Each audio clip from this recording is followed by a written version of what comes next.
And Norwich are doing Norwich things. And by that, I'm going to be very kind, nailing the transfer market like they do tend to, Norwich, because since we last spoke, Matias Vistgard, pronunciation, he's Danish, has come in from Brøndby in Denmark for, well, we know, £6.9 million because apparently he had a secret release clause, but it wasn't a secret to Norwich. And I think Celtic fans were a little bit disappointed that their sporting director didn't know the details of this clause because Norwich knew there will be no bidding war here. He's got to be sold for this amount. And if nobody else knew the clause, then, I mean, look, I'm no expert on how these things work. You wonder if you're in a situation where one party knows the clause, whether that clause might get leaked to maybe try and get someone to bid above the clause. But we know clubs really have to want a player to bid above any kind of release clause and put themselves in clear water. And also, I'm sure there's non-disclosure agreements around these things, which does beg the question, how on earth did Norwich know? I think if you're a Norwich fan, you say, I mean, look, it's very easy to get carried away with someone doing something clever in the background. The guy's got to be a good player and it's got to all work out. But would a bad player be a Danish international and have scored 23 goals last season in the Danish, whatever it's called, top division there? So fair play to Norwich. I think that sounds like a clever deal, well executed. And I mean, speaking of clever deals, well executed, you've got to say well done, Norwich. And I don't think this is even a Ben Napper. I think this is a Stuart Webber. Borja Sainz has apparently got everything lined up and cleared his desk and shaken hands with everybody on a £14 million deal with Porto.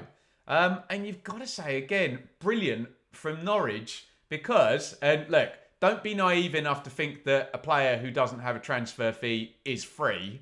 There are other things. There are other things spent on quote free transfers, but it's still going to be a hell of a profit. No transfer fee paid 2 years ago, and they're now flipping him for £14 million. And you have to say that is mighty impressive business from Norwich. And what we always said about Norwich was they were very, very clever at dripping out the parachute money and spending the money.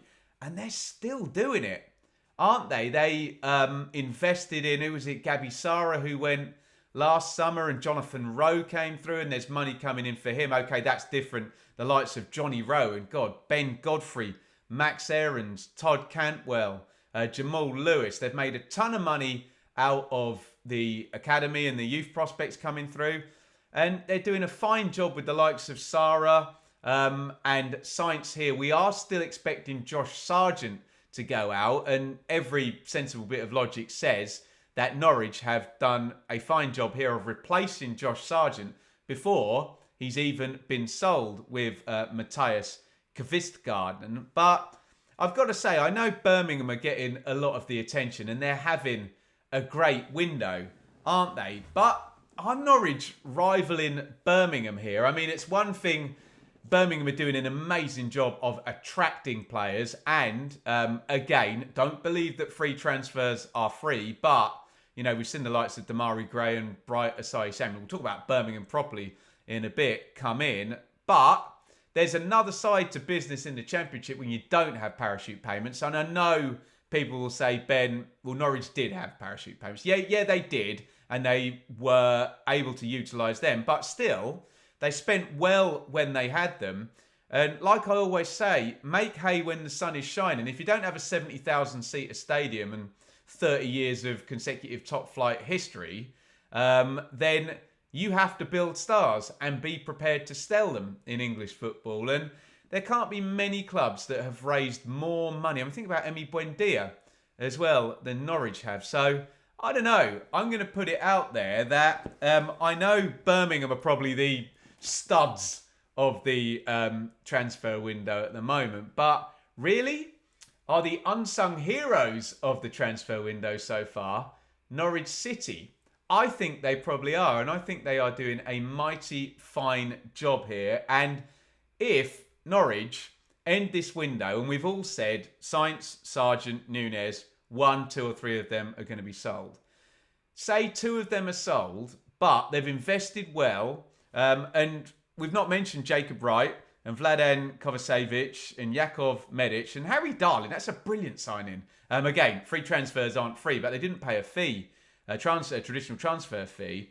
They've sorted out the goalkeeper position. I don't know. I mean, I'd be pretty excited if I were a Norwich fan. I did an interview with David Johnson, the brilliant ex-Ipswich Town and Nottingham Forest player on the Blue Monday channel a while ago.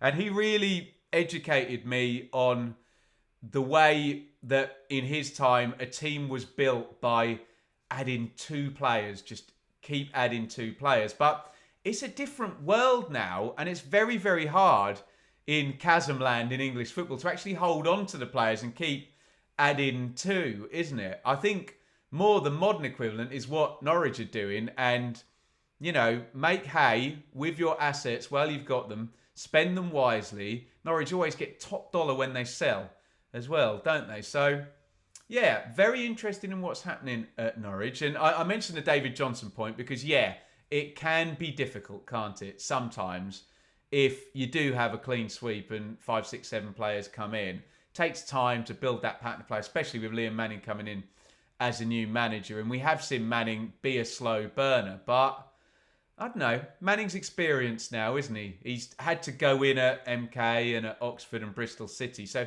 he's done this before. So maybe that means things will move quicker. And maybe we'll see Norwich, quote, in and around it. But yeah, this is a transfer update video. Let me know your thoughts on Norwich's business. If they're not up there with Birmingham, I know it's hard to compete with what Birmingham are doing at the moment. They're certainly in competition when you factor in how brilliantly they've flipped Borja Sainz over a couple of seasons and what they might be about to get for Josh Sargent, coupled with your James Bond insider knowledge on the clause for Vistgard. Let me know your thoughts on all of that down there in the comments.